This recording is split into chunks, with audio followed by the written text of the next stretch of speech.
أعوذ بالله من الشيطان الرجيم بسم الله الرحمن الرحيم بسم الله الرحمن الرحيم السلام عليكم ورحمة الله وبركاته إن الحمد لله نحمده ونستعينه ونستغفره ونتوب إليه ونعوذ بالله من شرور أنفسنا وسيئات أعمالنا من يهده الله فلا مضل له ومن يضلل فلا هادي له أشهد أن لا إله إلا الله وحده لا شريك له وأشهد أن محمدا عبده ورسوله صلى الله عليه وعلى آله وأصحابه ومن تبعهم بإحسان إلى يوم الدين أما بعد اللهم علمنا بما ينفعنا وانفعنا بما علمتنا رب زدنا علما وارزقنا فهما وأرنا الحق حقا وارزقنا اتباعه وأرنا الباطلا باطلا وارزقنا اجتنابه وأدخلنا برحمتك في عبادك الصالحين إنك ولي ذلك والقادر عليه إخواني في الدين رحمكم الله أوصيكم ونفسي بتقوى الله فقد فاز المتقون. Para jamaah yang dimuliakan Allah Subhanahu wa taala, pada malam hari ini kita akan lanjutkan kajian kita masih berkaitan dengan sirah nabawiyah. Pada kali ini kita akan bicarakan tentang percakapan atau dialog hiwar baina Abi Sufyan wa Malikur Rum Heraklius, yaitu percakapan dialog antara Abu Sufyan bin Harb, pemimpin kaum musyrikin Mekah saat itu, dengan Raja Heraklius di daerah Syam. Ya, sebagaimana diceritakan di sini dalam riwayat Bukhari, bagaimana Abu Sufyan menuturkan waktu itu dia berada di Syam. Ya, setelah terjadinya perjanjian Hudaybiyah pada tahun ke-6 Hijriah. Ya, jadi di antara isi perjanjian Hudaybiyah, hadirin sekalian, tidak ada perang antara umat Islam dengan kaum musyrikin Mekah selama 10 tahun. Kemudian masing-masing boleh mengunjungi satu sama lain. Ahli Mekah boleh pergi ke Madinah mengunjungi saudaranya di Madinah. Begitu juga orang Madinah boleh mengunjungi saudaranya yang ada di Mekah. Ya. Nah, di saat masa damai itulah Abu Sufyan dan para pedagang Arab Quraisy yang lainnya pergi ke Syam untuk tujuan bisnis berdagang. Beliau mengatakan, ketika kami sedang berdagang di salah satu pasar Syam, tiba-tiba beberapa orang tentara Heraklius mencari kami. Mereka bertanya kepada orang-orang di pasar, ya, apakah di sini ada orang-orang Arab? Maka orang-orang di pasar itu mengatakan, ini mereka ini orang Arab, yaitu menunjuk kepada Abu Sufyan dan teman-temannya. Kemudian mereka ini ditangkap. Ya, ternyata mereka dibawa ke istana Heraklius, raja Romawi di Syam, hadirin sekalian. Kemudian mereka disuruh menemui raja. Kata Abu Sufyan, kemudian kami ini masuk. Ya, ternyata di sekitarnya telah ada para panglima perang, ada pastor, ada menteri, ada komandan pasukan. Ya, penuh sesak para tokoh-tokoh pembesar-pembesar kerajaan Romawi, hadirin sekalian. Kemudian Abu Sufyan ditanya, siapa di antara kalian yang paling dekat nasabnya dengan orang yang mengaku sebagai nabi, yaitu maksudnya Nabi Muhammad sallallahu alaihi wasallam. Maka Abu Sufyan mengatakan, saya, ya, dari segi nasab akulah yang paling dekat dengan orang ini yang mengaku sebagai nabi, yaitu Nabi Muhammad maksudnya. Kemudian kata Abu Sufyan, duduklah di depanku. Dipanggil Abu Sufyan oleh Raja Romawi secara khusus, disuruh apa? Duduk di dekatnya. Kemudian Abu Sufyan duduk, hadirin sekalian, dan di sana ada penerjemah ya, antara Raja Heraklius dengan Abu Sufyan, ada penerjemah. Ya. Kemudian Heraklius mengatakan, lihat kepada penerjemahnya ini, berbohong enggak dia? Kalau bohong ngomong sama saya. Ya. Kita akan juga bohongi mereka. Kemudian diterjemahkan. Maka Abu Sufyan mengatakan, demi Allah, aku tidak akan berbohong. Ya, ini jujurnya Abu Sufyan. Hadirin sekalian, barangkali ini yang kemudian akhirnya Abu Sufyan ini mendapatkan apa? Hidayah. Tokoh Quraisy, musuh besarnya umat Islam, yang beberapa kali memimpin perang melawan umat Islam, membiayai peperangan untuk menyerbu umat Islam, ternyata di akhir kehidupannya dikasih hidayah oleh Allah, masuk Islam. Karena terjadi suatu momen penting percakapan antara Abu Sufyan dengan Raja Heraklius, yang hampir membuat Raja Heraklius ini masuk Islam. Kalau tidak dia takut karena kedudukannya sebagai raja, ya takut sama pasukannya dibenci rakyatnya, mungkin dia akan masuk Islam. Setelah terjadi percakapan antara dia dengan Abu Sufyan, kemudian raja ini mengatakan apa? Kana awwalu ma sa'alani anhu an qala kaifa nasabuhu fikum. Abu Sufyan mengatakan, pertama kali yang dia tanya kepadaku adalah Raja Heraklius ini, kaifa nasabuhu fikum, bagaimana nasabnya di antara kalian, nasabnya Muhammad ini bagaimana? Ya, maka Abu Sufyan mengatakan, qultu huwa fina dzu nasab. Ya, dia di sisi kami mempunyai nasab yang tinggi. Dan memang hadirin sekalian, tidak ada yang punya nasab yang tinggi di antara seluruh manusia ini kecuali Rasulullah sallallahu alaihi wasallam. Nasabnya tinggi sekali. Ya. Kemudian setelah itu, qala fa hal qala hadha qaul minkum ahad qad qablahu. Apakah ada orang yang pernah berkata selama ini sebelumnya, ini berkata masalah Islam, mengajak ke tauhid? Apakah ada di antara kalian sebelum ini yang mengajak seperti itu, mengucapkan seperti itu? Tidak ada. Ya, tidak ada yang pernah mengatakan seperti itu kepada kami kecuali dia. Mengatakan tentang tauhid, mengatakan harus masuk Islam. Ya, tidak ada kecuali dia. Kemudian, fa hal kana min abaihi min malik? Apakah di antara kakek-kakeknya pernah ada yang jadi malik, yaitu raja? Qala la, tidak pernah. Tidak ada kakek-kakeknya menjadi raja. Hanya saja para tokoh, mungkin tokoh di masyarakat, ya, tapi raja tidak ada. Dijawab oleh Abu Sufyan secara jujur. Kemudian Malik ini bertanya lagi, fa asyrafun nas yattabi'unahu am du'afa'uhum? Ya, yang mengikuti dia ini orang-orang yang mulia, orang-orang punya kedudukan di masyarakatnya, atau orang-orang yang lemah? Maka Abu Sufyan menjawab, bal du'afa'uhum. Yang masuk Islam justru orang-orang lemah.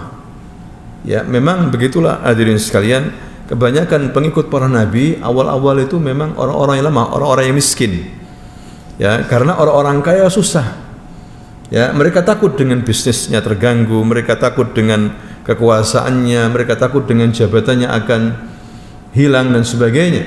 Sehingga kebanyakan pengikut para nabi, hatta Nabi Muhammad sallallahu alaihi wasallam, du'afa wal fuqara, ya, dan para budak, ya, karena mereka memberikan hatinya secara tulus kepada Islam, beriman kepada Allah Subhanahu wa taala. Kemudian berikutnya pertanyaannya, ayaziduna am yanqusun? Qultu bal yazidun. Apakah pengikutnya setiap hari bertambah atau berkurang? Maka Abu Sufyan mengatakan bal yazidun, yakni setiap hari bertambah. Qala fa yartad ahad minhum sukhta li dinihi ba'da an yadkhul. Bertanya lagi ini raja, apakah ada yang murtad seorang pun dari agamanya karena marah setelah dia masuk ke dalam agamanya? Maka Abu Sufyan mengatakan la, ya, tidak ada yang murtad. Kemudian Malik Heraklius ini, raja ini bertanya lagi, fa hal kuntum tattahimunahu bil kadzib qabla an yaqul ma qala? Qultu la. apakah pernah kamu menuduh dia pendusta atau mengatakan dia itu pendusta dengan apa yang diucapkan selama ini? La, dia tidak pernah berdusta. Lihat hadirin sekalian, padahal musuh bebuyutan. Abu Sufyan musuh, bencinya sama Rasulullah SAW, tapi dia berkata jujur di hadapan Raja Romawi Nasrani saat itu. Kemudian bertanya lagi, fal yaghdir, apakah dia pernah berkhianat? Yani yang mengaku Nabi ini Muhammad maksudnya pernah berkhianat? Maka Abu Sufyan mengatakan la, selama ini tidak pernah terlihat dia itu berkhianat. Selama ini ya saya bergaul sama dia, belum terlihat dia itu berkhianat. Kemudian dia bertanya lagi, fahal qataltumuhu, apakah kamu pernah memerangi dia? Bagaimana perangnya dia sama kamu ini?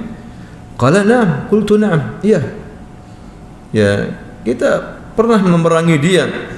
Fa kaifa kana qitalukum iyyah? Bagaimana, kata raja itu, peperangan kamu bersama dia ini bagaimana? Qultu al-harbu bainana wa bainahu sijal yanalu minna wa nanalu minhu. Ya, terkadang apa namanya kita menang, terkadang kita kalah. Seperti biasa. Ya, kita memerangi dia dan pengikutnya, terkadang kita kalah, terkadang kita menang.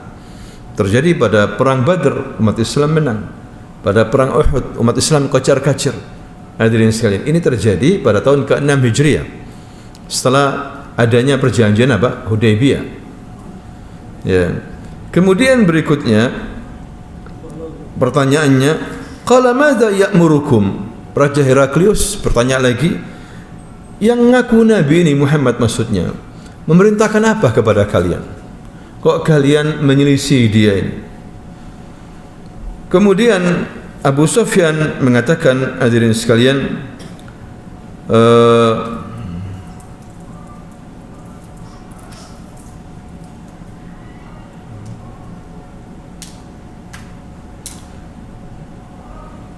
fadzakartu annahu ya'murukum an ta'budullaha wa la tusyriku bihi syai'an wa yanhaakum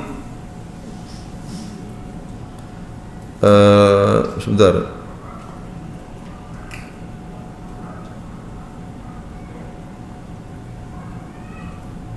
Di sini Abu Sufyan mengatakan, menjawab, qultu yaqulu u'budullah wahdahu wa la tusyriku bihi syai'an wa atruku ma yaqulu aba'ukum wa ya'muruna bis-shalah was-sidqi wal 'afaf was-silah. Ya, dia memerintahkan kami untuk agar apa namanya beribadah kepada Allah, tidak berbuat syirik. Kemudian suruh meninggalkan apa yang ada pada nenek moyang kita. Wa ya'muruna bis-shalah, dia memerintahkan kita salat, was-sidq, jujur, untuk berkata jujur, berbuat jujur, wal 'afaf, tidak berzina, tidak selingkuh, menjaga kehormatan, ya, menyambung silaturahim.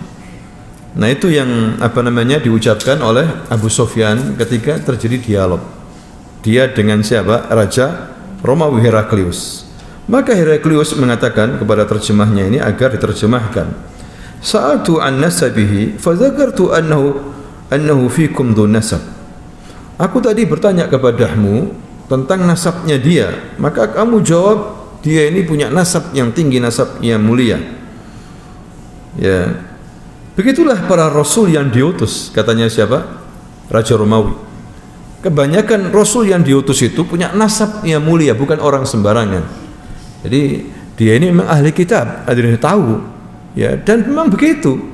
Maksudnya kalau bahasa kita memang begitu. Kalau rasul yang diutus itu pasti dari nasab yang paling mulia dari kaumnya. Kemudian wasa'altuka hal qala ahad minkum hadzal qaul fadzakarta an la faqultu law kana ahad qala hadzal qaul qablahu laqultu rajulun yata'assa ya biqauli qabla qaul. Ya, dikatakan di sini ya yaqulu qila qablahu, kalau aku tanya kepadamu, apakah ada sebelum ini orang-orang yang mengatakan seperti dia, mengajak untuk Islam, mengajak untuk tauhid? Kamu katakan tidak. Ya. Seandainya, kata Raja Heraklius ini, seandainya dia itu mengatakan ada orang sebelumnya, berarti dia hanya mengikuti saja, ikut-ikutan saja. Ya, ternyata memang dia seorang nabi. Kemudian dia bertanya lagi, wasaltuka hal kana min abahi min malik, fadzakarta an la, qultu falau kana min abahi min muluk atau min malik, yani qultu rajulun yatlubu malik abih atau mulku abih. Seandainya aku tanya tadi apakah kakek-kakeknya pernah menjadi raja, ya kamu katakan tidak. Dan begitulah memang, ya, kalau seorang nabi, kalau misalnya engkau katakan pernah kakeknya menjadi raja, maka jelas dia akan menuntut untuk menjadi apa? Raja. Dan itu yang terjadi memang di bangsa Arab, hadirin sekalian. Kenapa terjadi peperangan? Karena mereka saling menuntut untuk menjadi pemimpin atau raja. Karena mungkin ayah-ayahnya dulu menjadi apa? Raja. Sedangkan Nabi Muhammad SAW tidak ada kakeknya yang menjadi raja. Kalau menjadi pemimpin atau dalam arti tokoh gitu ya, yang ditokohkan, iya. Hampir semua kakek-kakeknya itu tokoh-tokoh yang disegani di Arab, karena dipercaya untuk mengatur masalah haji, memberi makan kepada orang haji, memberikan minuman, siqaya, warifada, ya. Itu kakeknya Nabi sallallahu alaihi wasallam. Ini katanya siapa namanya? Abu Sufyan, hadirin sekalian. Kemudian aku katakan kepada kamu tadi, apakah para tokoh terkemuka yang mengikuti agamanya atau orang-orang yang lemah di antara mereka? Ya, kamu jawab, yaitu orang-orang lemah di antara mereka. Dan begitulah katanya siapa raja tadi, orang-orang para nabi yang diutus kebanyakan pertama kali yang mengikuti orang-orang lemah. Ya, ini dijawab sendiri oleh Raja Heraklius, hadirin sekalian. Kemudian berikutnya, kemudian Rasul berkata, aku bertanya kepadamu,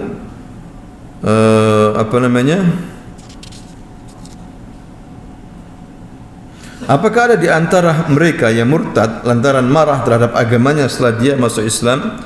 Lalu engkau mengatakan kepadaku, tidak ada yang murtad, katanya raja itu. Ya, jawabannya Abu Sufyan, tidak ada yang murtad. Dan begitulah iman. Kalau sudah iman mantap berbaur dalam hati seseorang, tidak mungkin murtad. Ini perkataannya Raja Heraklius. Jawabannya Raja Heraklius, hadirin sekalian. Ya, karena agama kalau sudah masuk ke dalam hati, itu dirindukan oleh hati itu. Jiwanya senang, tidak mungkin murtad, karena dia merasa nyaman. Di sini menunjukkan pentingnya hati. Nanti kita akan jelaskan masalah ini. Kemudian Heraklius berkata, aku bertanya kepadamu, apakah kalian pernah mendustakannya? Lalu engkau menjawab, tidak pernah. Ya, demi Allah, ya memang kalau memang dia seorang Rasul tidak perlu berdusta dan tidak pernah berdusta. Ya, karena seorang Rasul bukanlah seorang pendusta.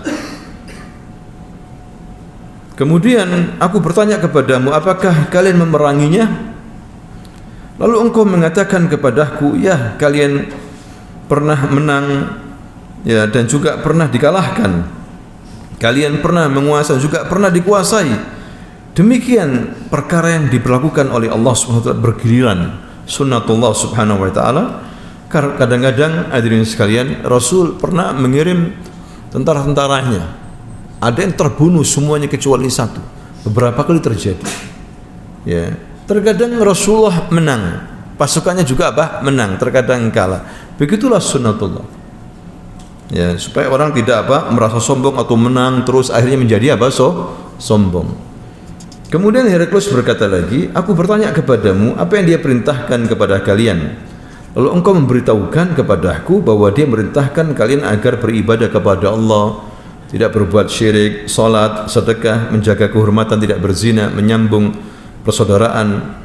Katanya siapa, Heraklius, inilah hakikatnya dakwah Rasul. Memang dakwah Rasul inilah hakikatnya dakwah Rasul. Hadirin sekalian, menyuruh untuk tidak berbuat syirik, mentauhidkan Allah Subhanahu wa taala. Ya. Kemudian hadirin sekalian, Heraklius berkata, ya, seandainya apa yang kamu ucapkan benar, dia akan menguasai singgasanaku ini sampai ke sini. Ya, dan jika apa yang kamu katakan benar, ya, aku akan mengundang dia untuk aku cium kedua kaki. Ini katanya siapa? Heraklius. Ini semua pastor-pastor, komandan, para menteri ini kaget dengan jawaban Heraklius ini. Kemudian kata Abu Sufyan, tiba-tiba hadirin sekalian, ada orang yang menggedor pintu. Enggak taunya datang, ternyata utusan Rasulullah, orang Arab juga, namanya Dihya Al-Kalbi, yang membawa suratnya Rasulullah SAW kepada Heraklius. Kemudian Heraklius menyuruh untuk dibacakan surat itu. Ternyata surat itu adalah dari Rasulullah SAW dengan menyebut nama Bismillahirrahmanirrahim, min Muhammad Abdullah wa Rasuluhu, ya, hamba Allah dan Rasulnya. Kemudian ila azimur Rum, kepada penguasa Rum, ya, salamun ala man ittaba'al huda, keselamatan bagi yang mengikuti petunjuk saja. Kata Rasul tidak mengatakan assalamualaikum, tapi assalamu ala man ittaba'al huda, keselamatan bagi orang yang mengikuti petunjuk. Yang tidak mengikuti petunjuk gak bisa dapat selamat, gak mungkin selamat. Yang tidak masuk Islam tidak akan selamat. Ya, ini isi surat Rasulullah. Amma ba'du. Nah, ada amma ba'du. Makanya sunnah kalau orang memulai muqaddimah menggunakan amma ba'du, atau menulis surat mengucapkan amma ba'du, kemudian meneruskan aslim taslam, masuk Islamlah kamu akan selamat. Ya, kalau kamu masuk Islam, Allah akan memberikan pahala 2 kali kepadamu. Ya, kemudian jika kamu berpaling, maka kamu akan mendapatkan seperti dosa kaum, ya, Irisyiyin, para bajak laut, ya, orang-orang yang durhaka. Wahai ahli kitab, ta'alau ila kalimatin sawa'in bainana wa bainakum alla na'budu illallah wa la nusyriku bihi syai'an. Dan itulah surat Rasulullah sallallahu alaihi wasallam yang terakhir, fashhadu bi anna muslimin, saksikan bahwa kami ini orang-orang Islam. Nah, setelah surat itu dibacakan di hadapan Raja Heraklius, hadirin sekalian, langsung Abu Sufyan mengatakan, aku mendengar suara gaduh dan kita disuruh keluar oleh pasukan. Gaduh sekali. Ya, mungkin katanya para ulama, para menterinya enggak ridho, enggak rela dengan ucapannya Raja Heraklius. Seakan-akan mereka mengira bahwa dia ini akan masuk Islam, mengikuti agama Muhammad. Ya, akhirnya Heraklius yang hampir mau masuk Islam tidak mau. Takut jabatannya hilang. Takut dibenci masyarakatnya. Ya, awalnya dia akan menjadi orang yang mulia. Akhirnya karena mengikuti agama selain Islam, tidak dimuliakan oleh Allah Subhanahu wa taala. Hadirin sekalian. Ya, misalnya Bilal awalnya seorang budak, kemudian dia masuk Islam. Dia memiliki kedudukan yang sangat tinggi di sisi Allah Subhanahu wa taala. Bahkan dijanjikan masuk surga. Terompanya sudah masuk surga. Bilal, padahal dia seorang budak. Sebaliknya Abu Jahal, Amr bin Hisham, tokoh, orang pemberani, pintar, kedudukannya tinggi di masyarakat Quraisy, tapi menjadi orang yang terhina, akan masuk neraka. Begitu juga Abu Lahab, ya, nasabnya tinggi, pamannya Rasulullah sallallahu alaihi wasallam, tapi tidak mau memilih Islam, maka menjadi orang yang hina. Hadirin sekalian. Ya. Nah, ini pelajaran yang bisa kita ambil dari percakapan antara Abu Sufyan dengan Heraklius ini. Yang pertama, hadirin sekalian, bahwasanya tidak ada petunjuk, tidak ada cahaya Tidak ada kemenangan kecuali dalam Islam ini. Hakikat yang sebenarnya kemenangan itu dalam apa? Islam, kemenangan yang hakiki. Sedangkan orang yang tidak memilih Islam akan dilaknat oleh Allah Subhanahu wa taala, dilaknat oleh para malaikat, dilaknat oleh seluruh manusia. Karena hanya Islam yang diridhai oleh Allah Subhanahu wa taala, agama tauhid, ya, melarang berbuat apa? Syirik. Dan Allah meridhai agama Islam ini. Sebagaimana Allah berfirman, "Inna dina 'indallahil Islam." Agama yang diridhai oleh Allah agama apa? Islam. Wa may yabtaghi ghairal islami dinan fala yuqbala minhu wa huwa fil akhirati minal khasirin. Barang siapa yang memilih selain Islam sebagai agama tidak akan diterima oleh Allah dan dia akan merugi selamanya. Hadirin sekalian, dan semua para nabi agamanya Islam. Nabi mengatakan apa? Al-anbiya ikhwatun la'illat. Semua para nabi itu satu saudara. Wa dinuhum wahid. Dan agama mereka apa? Satu, Islam. Dinuhum wahid. Wa ummahatuhum syatta. Dan syariatnya yang berbeda-beda. Syariatnya yang berbeda-beda. Tata cara salatnya, ada salat tata caranya agak beda, hadirin sekalian. Ini menunjukkan bahwa seluruh agama para nabi itu Islam. Kalau orang tidak memilih Islam, maka dia akan diazab oleh Allah. Walaupun la ikraha fid din, tidak ada paksaan dalam agama, tapi diingatkan kalau Anda salah pilih, maka Anda akan merugi. Ya, silakan mau milih selain Islam, tapi ingat, ya, kalau salah pilih merugi, akan diazab oleh Allah di neraka selama-lamanya. Hadirin sekalian, menjadi hina walaupun di dunia dia tokoh, seperti Abu Lahab, seperti Abu Jahal, ya, seperti orang-orang ahli kitab. Mereka ini raja, tokoh, tapi dihinakan oleh Allah nanti, ya, pada hari kiamat. Ya, ini menunjukkan bahwa agama Islam yang diridhai oleh Allah Subhanahu wa taala. Kemudian hadirin sekalian, risalah yang dibawa oleh Nabi ini, agama Islam ini umum, bersifat internasional Islam ini. Jangan kemudian dibatasi Islam Nusantara, Islam Melayu, Islam Arab, Islam Eropa, la, rahmatan lil alamin, internasional Islam. Ya, siapapun yang menjadi muslim saudara kita. Ya, walaupun beda bangsanya, ya, beda kulitnya, beda bahasanya, inilah Islam, ya, internasional sifatnya, hadirin sekalian. Maka kita lihat sahabat-sahabat Nabi juga berbeda-beda. Ya, Suhaib orang Romawi, Salman orang Persia, Bilal orang mana? Orang Habasya, Afriqiya sana, hadirin sekalian. Maka umatnya Nabi Muhammad ini macam-macam. Ya, menunjukkan risalah Islam ini untuk semuanya. Kalau dulu hanya terbatas untuk kaum Nabi mereka saja, ya, Nabi Musa untuk Bani Israel, Nabi Isa akhir Nabi dari Bani Israel, Nabi Isa untuk Bani Israel saja. Tapi risalah yang dibawa oleh Nabi Muhammad itu untuk semuanya. Ya, untuk apa? Semua dan sempurna. Kita bangga sebagai seorang Muslim ini. Ya, makanya ini tidak bisa dibeli dengan apapun dari dunia ini. Uang, emas tidak bisa. Kita akan rugi, hadirin sekalian.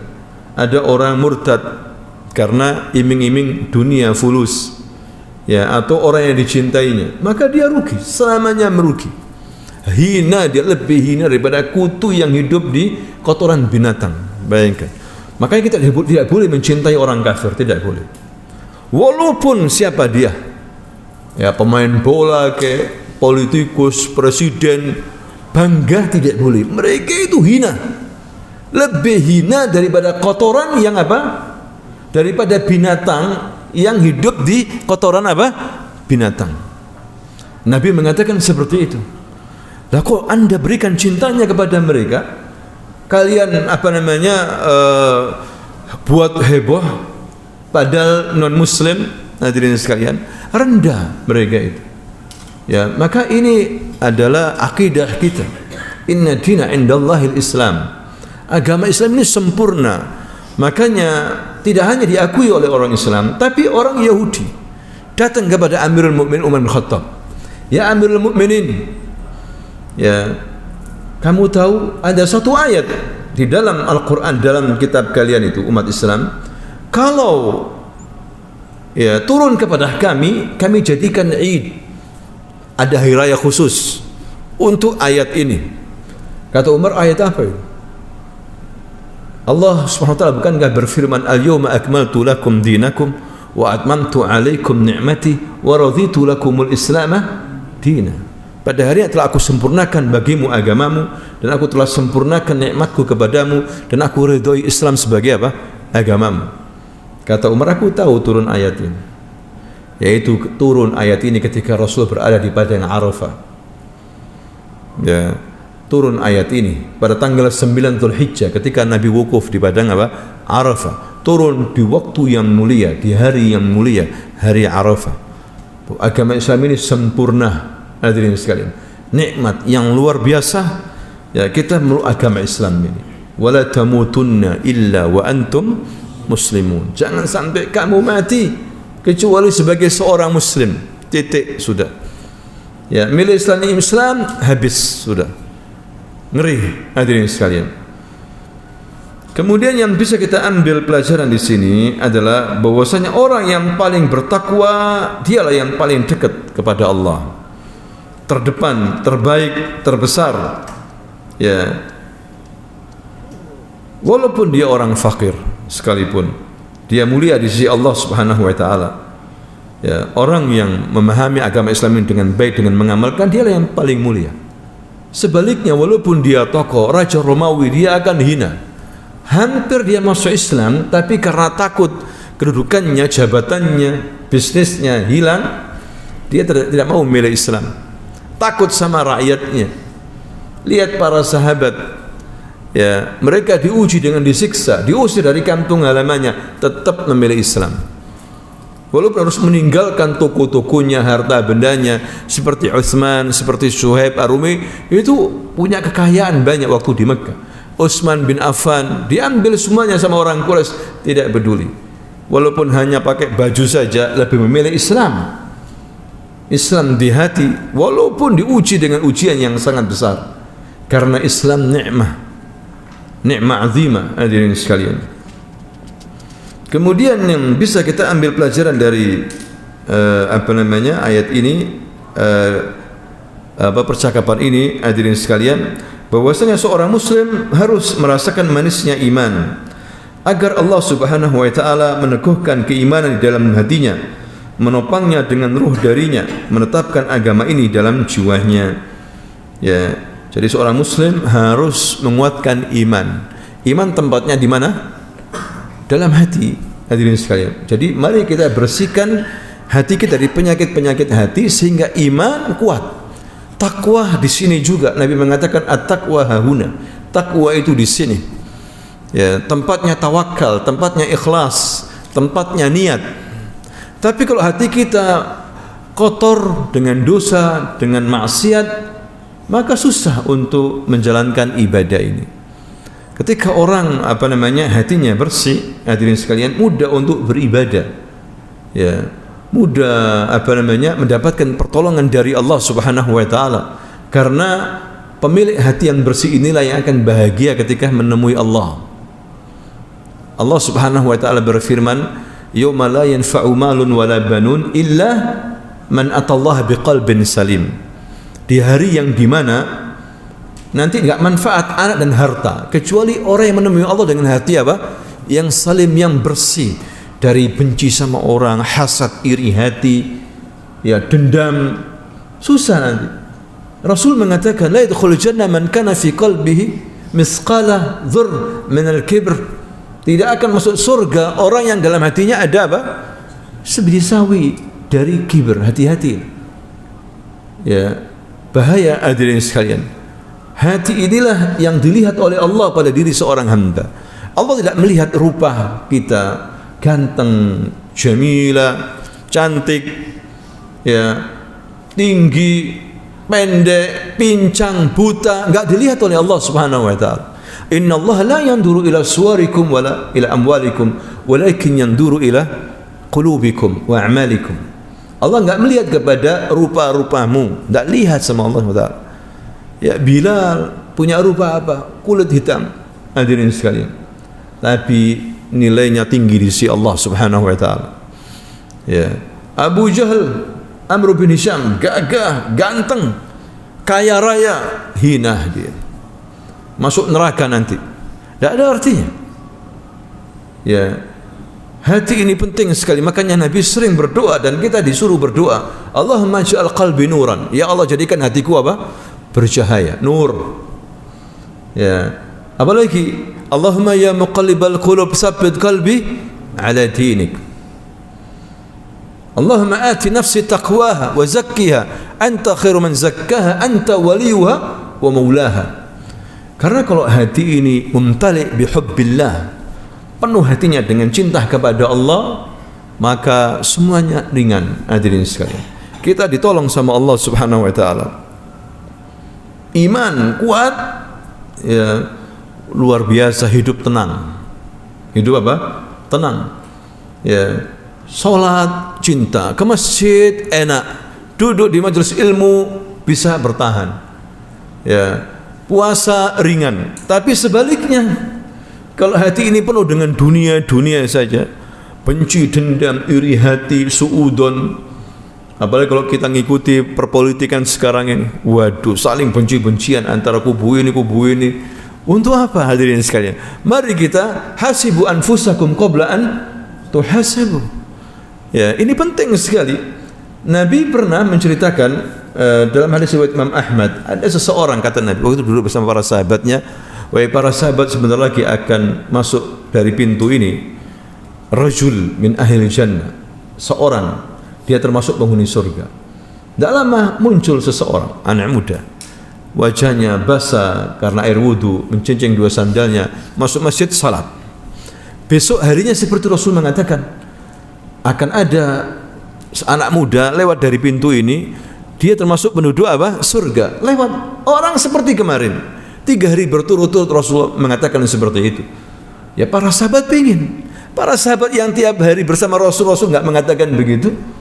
Ini pemuda jarang bersama Rasulullah, kok tiba-tiba Rasul mengatakan bahwa dia penghuni apa? Surga. Hadirin sekalian. Jadi para sahabat itu tidak pernah iri kecuali dalam hal kebaikan. Abdullah bin Amr langsung berdiri, menghampiri anak muda, dikejar. Ketika pulang dikejar. Ya fulan, ya akhi, sebentar, saya mau ngomong sebentar. Bisakah?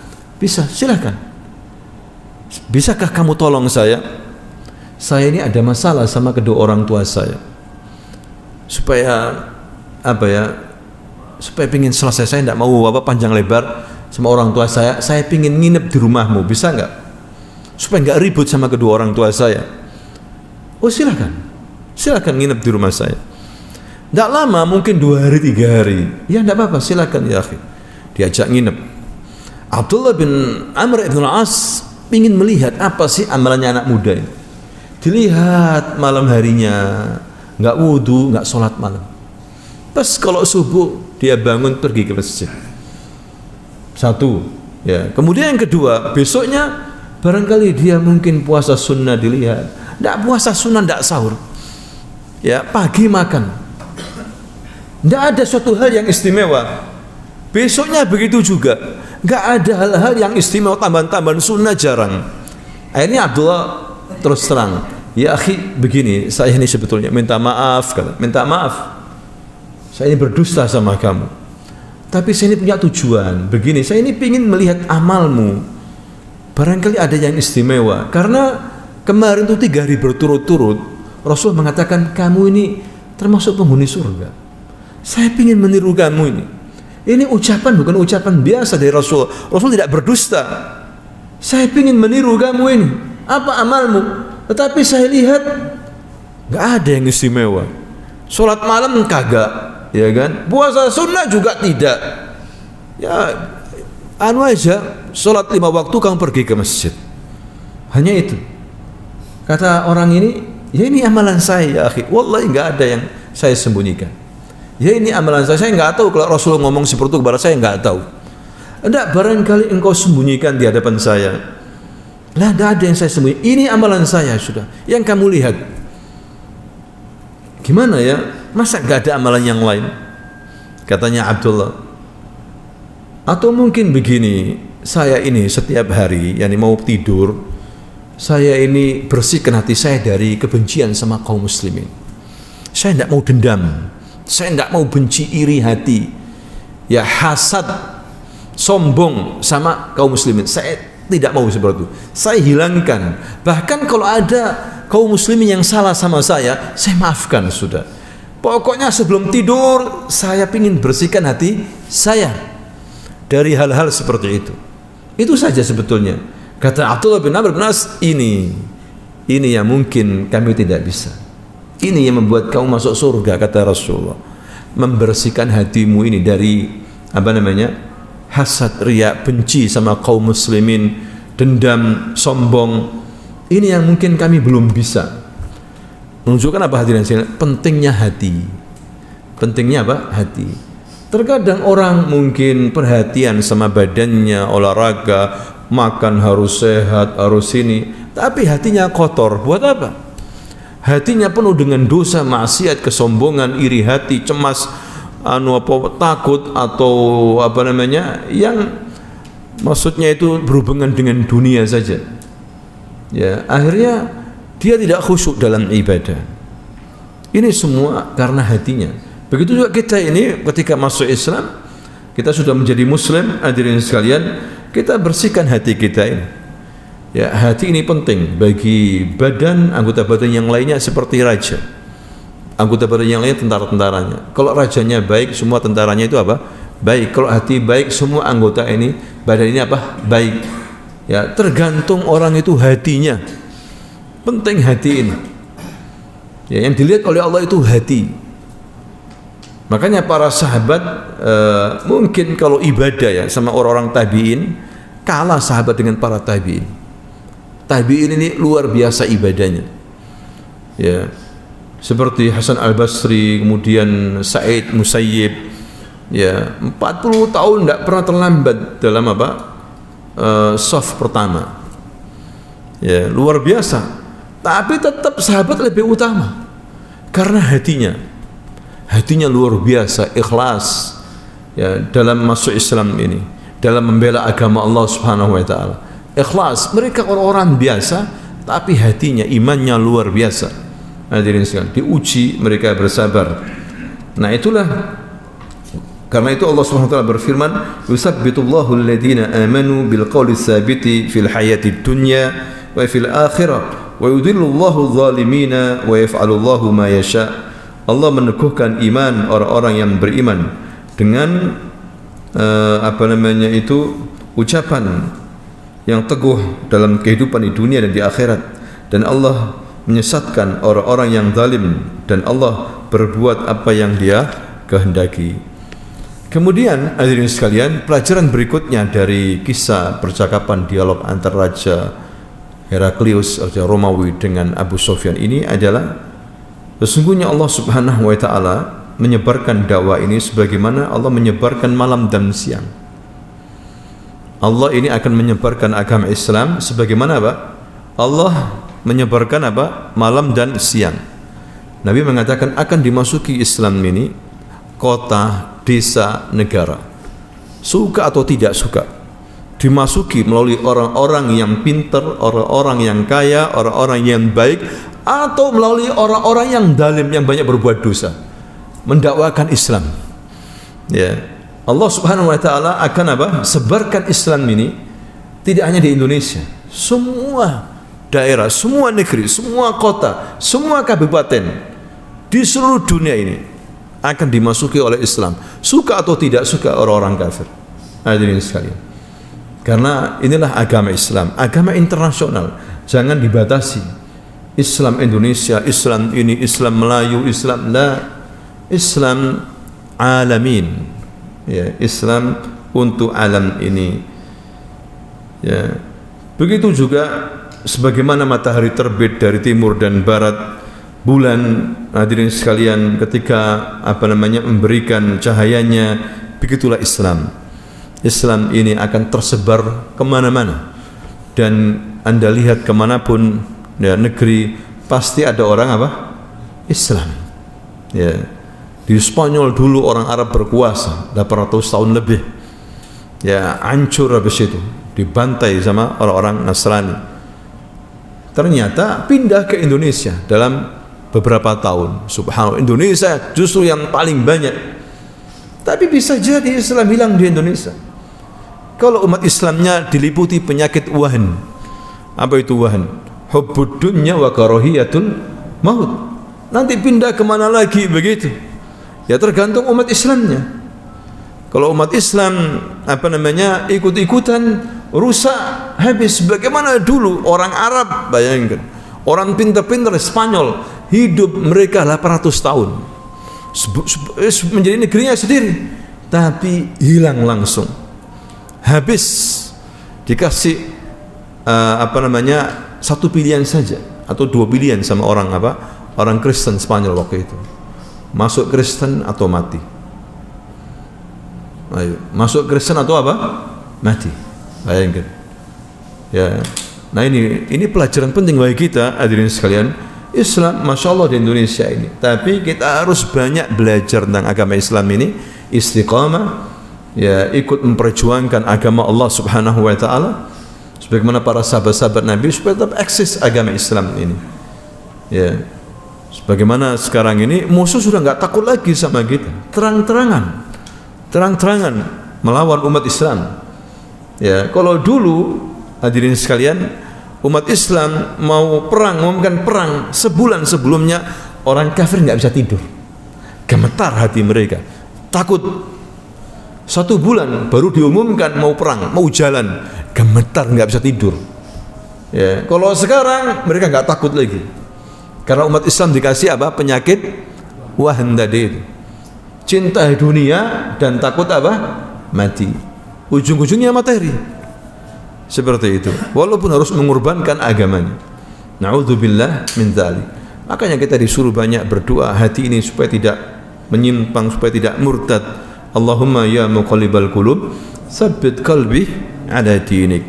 Subhanakallahumma wa bihamdika, asyhadu an la ilaha illa anta, astaghfiruka wa atubu ilaik. Assalamualaikum warahmatullahi wabarakatuh.